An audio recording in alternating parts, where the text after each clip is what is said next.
Hey, what's up, guys? This is Nick Axlav Ranish here with a new show, Rules of Engagement, brought to you by MLG, hosted by myself. It's going to be part of a great new platform of shows we have coming out in December. You can check out all of our December schedule at majorleaguegaming.com/schedule. But on to Rules of Engagement, it's going to be an analysis show, and what's going to be really, really cool and unique about it. First of all, I'm going to be doing it, which is pretty cool and unique. But then beyond that, cool and unique for myself at least. What it's going to be, it's not going to be just like going through a replay and just kind of stream of consciousness talking about what I think is going on. Each episode is going to have a specific focus to it. And so there's going to be an episode that's talking about maybe how to contain your opponent. And we're going to say, we're going to talk about what situations is it smart to do, what situations is it not smart to do, really kind of breaking down these tactical concepts so that they'll be helpful to you in every game you play, no matter what race, what matchup, etc. Every day is also going to have a unique theme. So for Rules of Engagement, Mondays, we're going to have Talking Tactics. That's where we look at pro-level play and really kind of break it down and see what tactics the pros use, why it was so useful in that particular circumstance, and how you could use it in other circumstances in your games.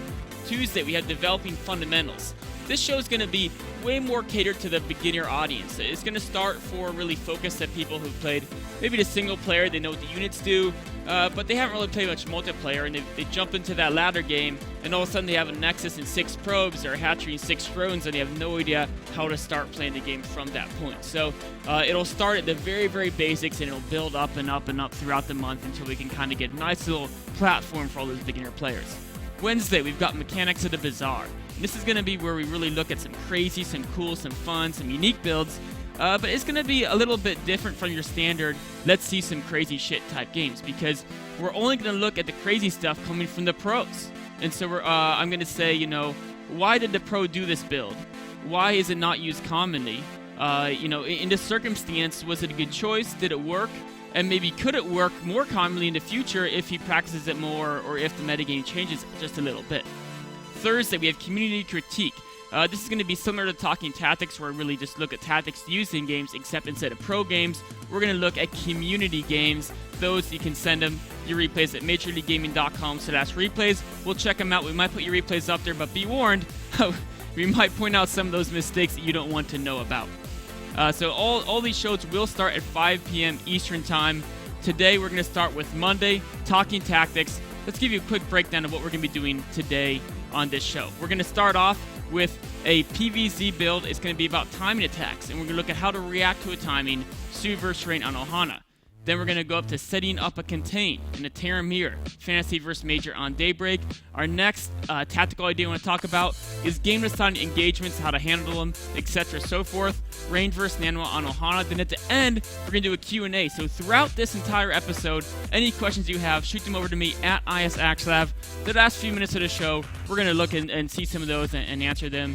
And hopefully, if there's anything that I kind of glossed over a little bit, you want more clarification on, you think I didn't cover it sufficiently, shoot that over and we'll get to it at the end of the show. Without further ado, let's get into the first game, Su vs. Rain, reacting to a timing over here on Ohana. So there's 3 very important concepts to react to a timing. The first one is you have to scout the timing. The second one is delay the timing. The third one is pick where to engage. So we're going to break down these 3 concepts, how Su does it versus Rain. Starting into the game here, we're going to jump right in to the 7:30 mark. Early part of the game was whatever, normal Zerg opening, nothing too special or important, but 7:30 is where Su begins to suspect that Rain might be going for a timing. How does he suspect this? His Overlord walks into the base, it sees the Nexus is not producing any probes. Very, very important concept of scouting. Don't just look at what you see, look at what also you don't see. You don't see the Nexus producing probes. It probably means they're going for a timing, or they're a little bit of a weaker player, in which case you can react to a timing, and it may be the substandard reaction to what they're actually doing, but you should still be in a fine position because they're cutting probes. The other thing we have to note is that he also has noticed that Rain took all his gases. This means it wasn't an early warp gate timing, and because of this, we can look at this production tab. He got lair before Zerging speed. As long as your opponent's not going for a warp gate rush, you can get the lair first, and that allows you to get a faster road speed, and you'll still get the Zerging speed in time before your opponent can push out, because they're investing in gas early and not units.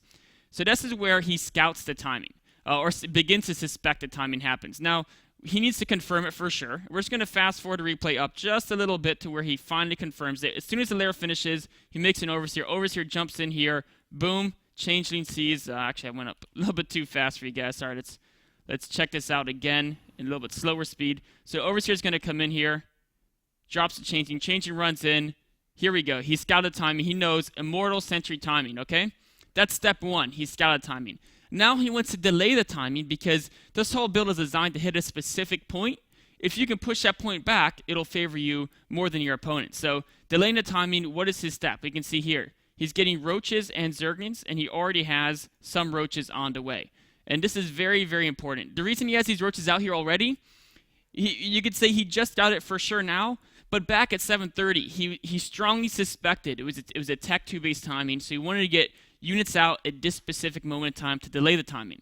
He got the roaches first. If we look at the unit count, we can see 5 roaches, 18 zerglings. So it's more roach heavy. I mean, of course, 18 is bigger than 5, but per cost, a little bit more roach heavy early. And then we see 20 speedlings being made afterwards. So he gets the roaches first, then he rallies into speedlings. That's because roaches are slower, so you got to get them across the map faster. And you're like, wait a minute, why is he trying to get his units across the map? The reason is because he doesn't want to kill Rain. He's obviously not going to try to walk up and kill a 2-base Protoss. What he wants to do is he wants to delay the timing, and this is done by threatening a counterattack and threatening to attack the force before it's ready. So if you fast forward just a little bit more, we can see where that point's right here. Okay. Right here, Rain's starting to push out, and Su's already threatening to counterattack. His forces are here. Rain wants to actually move out here at the 9:15 mark. He wants to just march this small little army right across the map and go and attack Su. But he can't do that right now because, one, if you look at the Rain's point of view, all he sees, he saw a few zerglings here. He doesn't know how many are around there. And with a Sentry Mortal army, any engagement he makes is going to be very force field expensive. It's going to be force field expensive because he doesn't have a lot of damage output with his units, and he doesn't have a lot of meat. So he's got to make sure the force fields just totally shut down the Zerg army, which means using more of them. Of course, Rain doesn't want to use up all his force fields this side of the map, so he's going to have to play a bit slower, just stalling a little bit at the watchtower. Meanwhile, back at his base, he's going to have to build some defenses, because if he wants to push out past his watchtower, he's very, very vulnerable to a counterattack. And Su is running their threatening attack, putting Rain on the back foot, making sure Rain cannot cross the map super, super, super fast. We're actually going to look through Rain's point of view. Su, meanwhile, is just getting roaches, speedlings, and they're somewhere on the map. And from Rain's point of view, he doesn't know where they are. Now he sees him crossing this angle right here, and this is very, very important.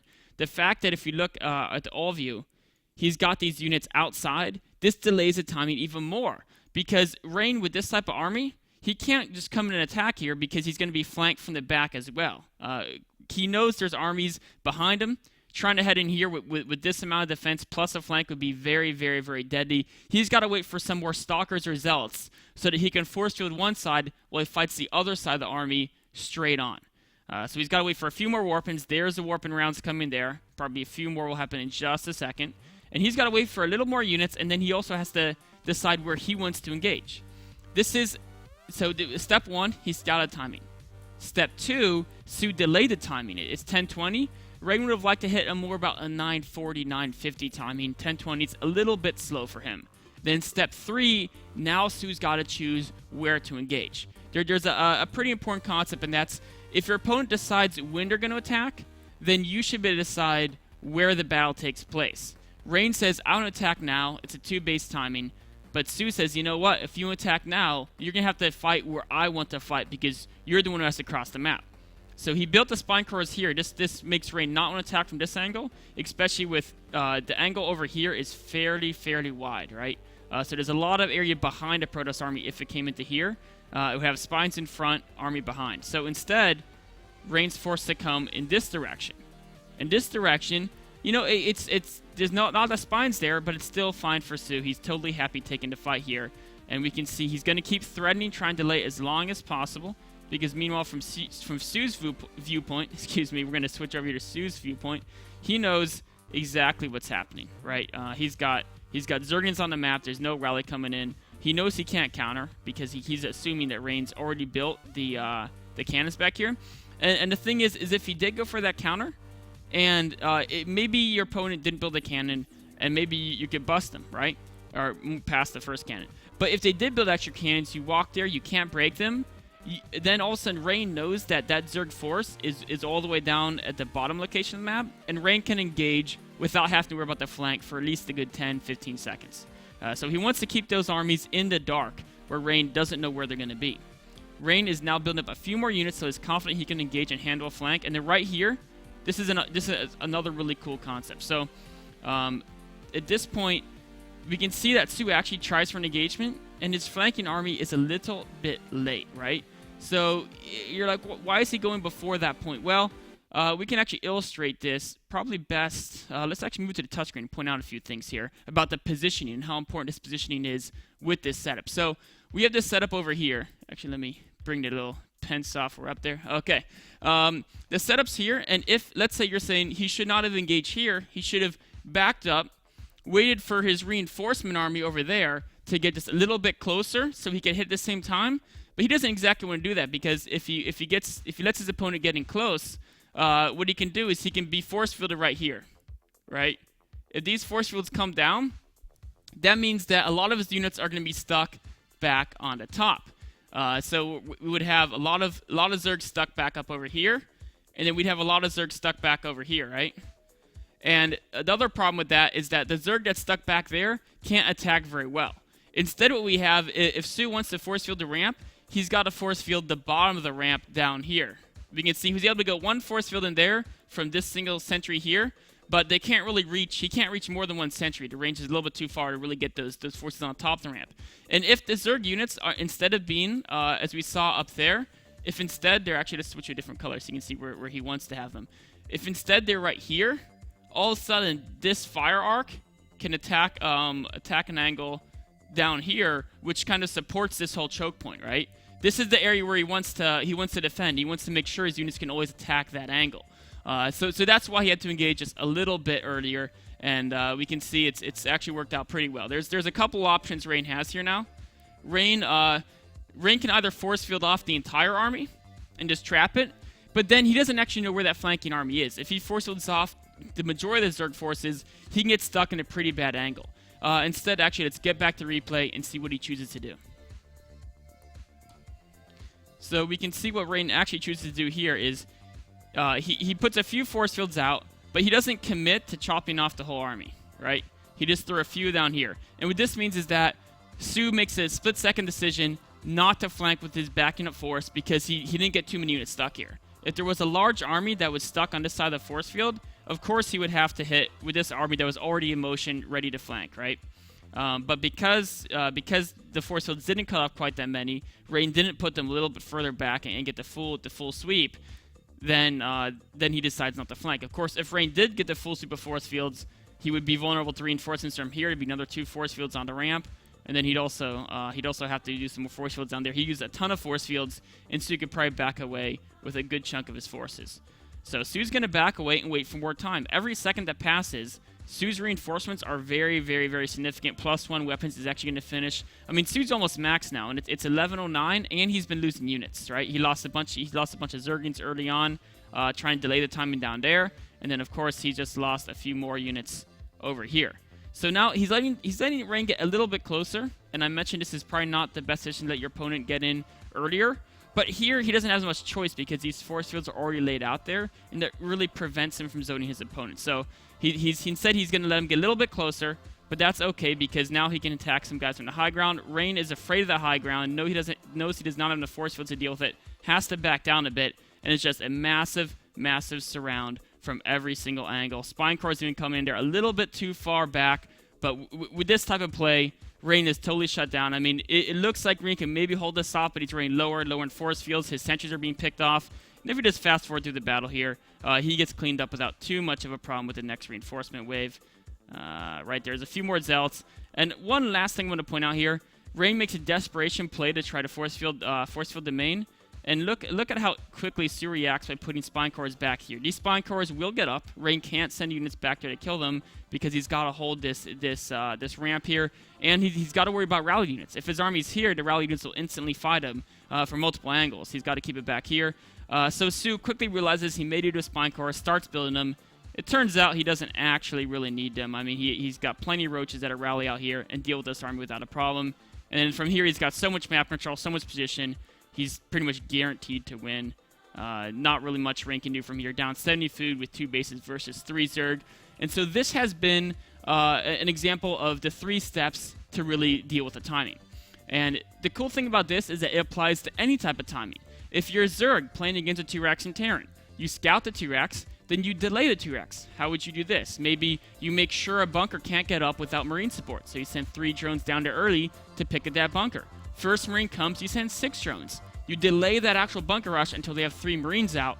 By then you have Zerglings, you can pick your engagement and engage. A similar thing, if you're worried about the max roach timing as a Protoss player, you scout the timing with your Phoenix or your Observer. You delay the timing. Maybe you use Phoenixes to pick up Queens to hurt their injects. Maybe you do some more Prism Harass. There's a lot of different options to delay the timing, and then you pick where to engage. Of course, Protoss versus Zerg beyond a defensive, you just make sure you have really good walls, and they have to engage into your walls. So the 3 steps to scouting, reacting to a timing, laid it out there. Hopefully you guys can use this for whatever timings you run into. We're going to go to a quick commercial break, and then we'll be back with dealing with contains.